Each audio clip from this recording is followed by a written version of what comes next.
राष्ट्रीय राजधानी दिल्ली में हवा की गुणवत्ता बेहद खराब बनी हुई है। बता दें कि दिल्ली में एक्यूआई लेवल 428 पहुंच चुका है। आनंद विहार इलाके में एक्यूआई लेवल 432 दर्ज किया गया। आरके पुरम की बात करें तो आरके पुरम में एक्यूआई लेवल 437 पहुंच चुका है। न्यू मोती बाग में एक्यूआई 410 दर्ज किया गया है। तो बता दें कि लोगों को सांस लेने में काफी तकलीफ हो रही है। आम लोगों की जो परेशानियां हैं वो जाहिर तौर पर बढ़ गई हैं और इसी के साथ गिरफ्तार की पाबंदियां भी जो है लागू कर दी गई हैं। स्कूलों को बंद करने के आदेश जारी किए गए हैं। हवा की गुणवत्ता राष्ट्रीय राजधानी दिल्ली में काफी खराब श्रेणी में है। एक्यूआई लेवल 428 पहुंच चुका है। आनंद विहार इलाके में 432 एक्यूआई दर्ज किया गया। आरके पुरम में 437 एक्यूआई दर्ज किया गया।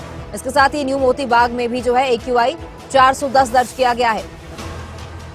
तो तकलीफें जो है जो लोगों को सांस लेने में काफी दिक्कत परेशानी हो रही है। हर वर्ग का इंसान इस वक्त परेशान है क्योंकि तस्वीरें भी आप देख सकते हैं किस तरह से विजिबिलिटी जो है वो काफी कम हो चुकी है क्योंकि स्मॉग जो है वो चारों ओर छाया हुआ है। न्यू दिल्ली में लगातार जो हवा की गुणवत्ता है वो खराब बनी हुई है। न्यू दिल्ली के साथ ही दिल्ली एनसीआर में जो है हवा लगातार खराब होती जा रही है और इसका असर जो है पड़ोसी राज्यों में भी देखने को मिल रहा है। हरियाणा में भी इसका असर देखने को मिला, पंजाब में भी इसका असर देखने को मिल रहा है। लगातार जो हवा है वो खराब होती जा रही है और इसको लेकर पाबंदियां भी जो है लागू की गई हैं। दिवाली के बाद से ऑड इवन फॉर्मूला दिल्ली में लागू कर दिया जाएगा। इसके साथ ही गिरफ्तार की पाबंदियां लागू कर दी गई हैं और बता दें कि पड़ोसी राज्यों पर भी इसका पूरा असर देखने को मिल रहा है क्योंकि पराली जलाने के कारण हरियाणा में भी जो है वायु की गुणवत्ता काफी ज्यादा खराब है और लोगों को काफी दिक्कत परेशानियों का सामना करना पड़ रहा है। बता दें कि अस्पतालों में भी मरीजों की संख्या लगातार बढ़ती जा रही है।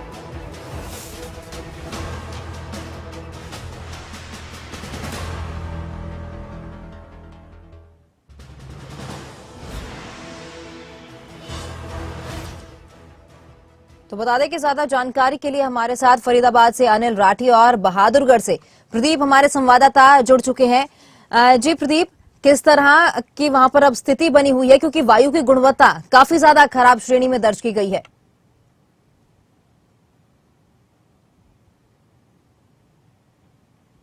जी बिल्कुल, जो एक्यूआई लेवल है वो रोजाना गिरता जा रहा है। आज अगर एवरेज बात की जाए तो 325 पर ये पहुंच चुका है। हालांकि 400 से ज्यादा भी कहीं कहीं है क्योंकि बहादुरगढ़ के चारों तरफ जो कंस्ट्रक्शन के कार्य हैं वो चल रहे हैं।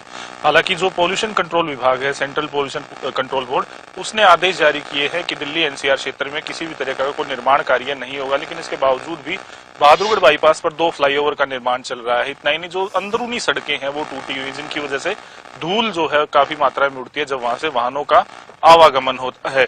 तो इसीलिए कहीं कहीं जो एक्यूआई लेवल है वो 400 से ज्यादा है, तो कहीं कहीं वो करीब 300 के आसपास है। लेकिन एवरेज अगर निकाला गया है तो वो 325 आज एक्यूआई फिलहाल दर्ज किया गया है। लेकिन लोगों को सांस लेने में अब भी भारी परेशानी का सामना करना पड़ रहा है। गले में खराश और आंखों में जलन की परेशानी भी लोगों को आ रही है, जिसकी वजह से अस्पतालों में भी लंबी लाइनें लगी हुई हैं। अगर बात की जाए प्रशासनिक अधिकारियों की एहतियात की, तो यहाँ पर झज्जर जिले में आज जो है छोटे बच्चों की छुट्टियां की गई हैं। प्री नर्सरी, नर्सरी, इस तरीके की जो प्राइमरी स्कूल हैं, सरकारी और प्राइवेट सभी तरीके के स्कूलों को आज बंद करने के आदेश जारी किए गए हैं। ये अगले आदेशों तक बच्चों की छुट्टियां करने के आदेश दिए गए हैं। हालांकि प्रशासन की तरफ से नोटिस में ये भी कहा गया कि अगर स्कूल चाहें तो बच्चों की ऑनलाइन क्लास लगा सकते हैं। लेकिन आज बच्चों की पूरी तरह से छुट्टी है। जो 5वीं कक्षा से नीचे तक के बच्चे हैं उन सभी की छुट्टी की गई। इतना ही नहीं, सड़कों पर जल छिड़काव के आदेश भी जारी किए गए हैं। साथ ही दिवाली का त्योहार है, तो जो प्रदूषण फैलाने वाले प्रतिबंधित पटाखे अगर कोई बेचता पाया गया दुकानदार तो उसके खिलाफ सख्त कार्रवाई करने के आदेश जारी किए गए। ठीक है, अनिल भी हमारे साथ जुड़े हुए हैं। अनिल की ओर मैं रुक करूंगी। अनिल, किस जगह पर इस वक्त आप मौजूद हैं और किस तरह की स्थिति वहां पर बनी हुई है?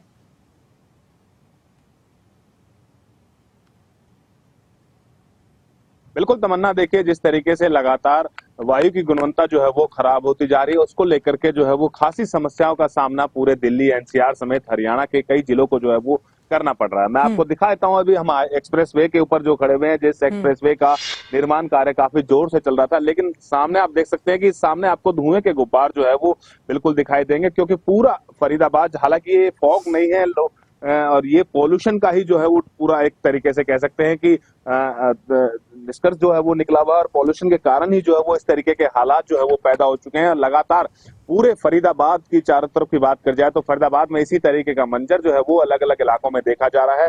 सभी जगह जो है वो इसी के हालात जो है वो पैदा हो चुके हैं। लगातार आंखों में जलन की बात हो या फिर गले में खराश की बात हो, कई ऐसी गंभीर समस्याओं का सामना जो है वो फिलहाल आम लोगों को जो है वो करना पड़ रहा है। और कहीं ना कहीं देखिए लगातार जिस तरीके से ग्रेड 4 फरीदाबाद में भी लागू हो चुका है, क्योंकि 400 से ऊपर जो है वो इसका आंकड़ा जो है वो पहुंच चुका है। और ग्रेड 4 के बाद जो है वो जिला उपायुक्त ने कई सख्ती जो है वो फरीदाबाद के अंदर जो है वो दिखाई है। कई आदेश जो है वो बकायदा यहाँ पे नोटिस देकर के बंद करवाए गए हैं, चाहे फिर कंस्ट्रक्शन का काम हो, चाहे फिर खान जो क्रेशर जोन का काम हो, या फिर तमाम वो पाबंदियां जो है वो लगाई गई हैं, जिसके चलते लगातार पोल्यूशन का स्तर जो है वो खराब हो रहा है। तो फिलहाल जो है वो फर्स्ट क्लास से लेकर के 5th क्लास के बच्चों तक की भी जो है वो सभी सरकारी और निजी स्कूलों की जो है वो छुट्टियां कर दी गई हैं कल से जो है वो, और 12 तारीख तक जो है वो ये छुट्टियां रहेंगी। और कहीं ना कहीं साफ तौर से आम जनता को भी जो एक हिदायत दी गई है, जिस तरीके से जो आदेश सरकार की तरफ से या जिला प्रशासन की तरफ से पारित किए गए हैं, उनको जो है वो पूरे तरीके से अमेंडमेंट करे, ताकि लगातार बढ़ते इस पोल्यूशन की समस्या से हम सब मिलकर के जो है वो लड़ सके। जी ठीक है, वापस प्रदीप की ओर मैं रुक करूंगी। प्रदीप, जिस तरह आपने बताया कि निर्माण कार्य पर रोक लगाई गई है, पर बावजूद इसके निर्माण कार्य तेजी से चल रहा है, तो क्या उन लोगों के लिए भी जो निर्माण कार्य को अंजाम दे रहे हैं, क्या उन लोगों के लिए भी कोई कार्रवाई के आदेश जारी किए गए हैं या आने वाले समय में आदेश जारी हो सकते हैं?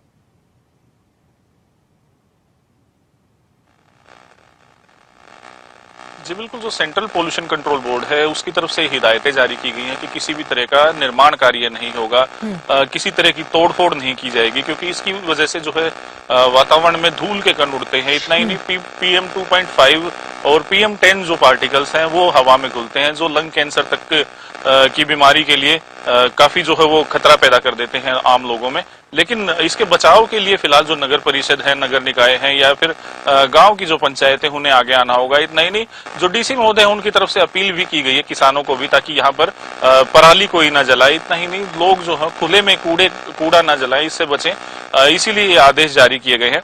लेकिन उनके खिलाफ सख्त कार्रवाई करने की हिदायतें भी दी गई हैं। इतना ही नहीं, अगर कोई विभाग अपना कार्य सही ढंग से नहीं करता है प्रदूषण नियंत्रण करने में, तो उसके खिलाफ भी जो है कार्रवाई करने के आदेश जारी किए गए हैं। अगर बात की जाए छोटे बच्चों के स्कूलों की, तो आज स्कूल पूरी तरह से बंद है। 5वीं कक्षा तक के स्कूलों की छुट्टी कर दी गई है। पोल्यूशन कंट्रोल विभाग ने बहादुरगढ़ के नगर परिषद, NHAI और HSII-DC पर भी पिछले दिनों 25-25 लाख रुपए का जुर्माना लगाया था, क्योंकि जगह जगह पर धूल उड़ रही थी, जो निर्माण कार्य चल रहे थे वहां पर जो नियम है उनका पूरी तरह से पालना नहीं की गई थी। लेकिन मैं एक बात बताना चाहूंगा कि झज्जर जिले के पास एक भी स्मोक गन नहीं है, क्योंकि अगर हर साल पोल्यूशन फैलता है तो स्मोक गन खरीदने की तैयारी पहले ही कर देनी चाहिए थी। अब भी टैंकरों के जरिए सड़कों पर छिड़काव हो रहा है, जो पेड़ पौधे हैं उन पर पानी नहीं छिड़का जा रहा है, ताकि जो ऑक्सीजन लेवल हो बढ़ सके और वातावरण ठीक हो सके। जी प्रदीप और अनिल, आप दोनों का बहुत बहुत शुक्रिया तमाम जानकारी हमारे साथ साझी करने के लिए। तो बता दें कि दिल्ली में जो हालात है वो काफी ज्यादा बदतर होते जा रहे हैं, क्योंकि AQI लेवल जो है 400 के पार पहुंच चुका है। लोगों की समस्याएं जो हैं जाहिर तौर पर अब काफी बढ़ गई हैं। तस्वीर हम आपको दिखा रहे हैं, जहां 8 तस्वीरें अलग अलग जगहों से सामने आई हैं। अंबाला की तस्वीर है, बहादुरगढ़, दिल्ली, गाजियाबाद, मथुरा, मुरादाबाद, मुंबई और नोएडा। तो सभी तस्वीरों में जो स्मॉग है वो दिखाई दे रहा है, क्योंकि लगातार जो पराली जलाने के कारण धुआं हवा में उड़ता है, और उसके कारण जो AQI लेवल है वो भी काफी ज्यादा बढ़ चुका है, जिसके कारण आम लोगों की समस्याएं जो हैं सबसे ज्यादा बढ़ गई हैं और सांस लेने में लोगों को तकलीफ हो रही है। अस्पतालों की बात करें तो अस्पतालों में संख्या जो है मरीजों की लगातार बढ़ती जा रही है।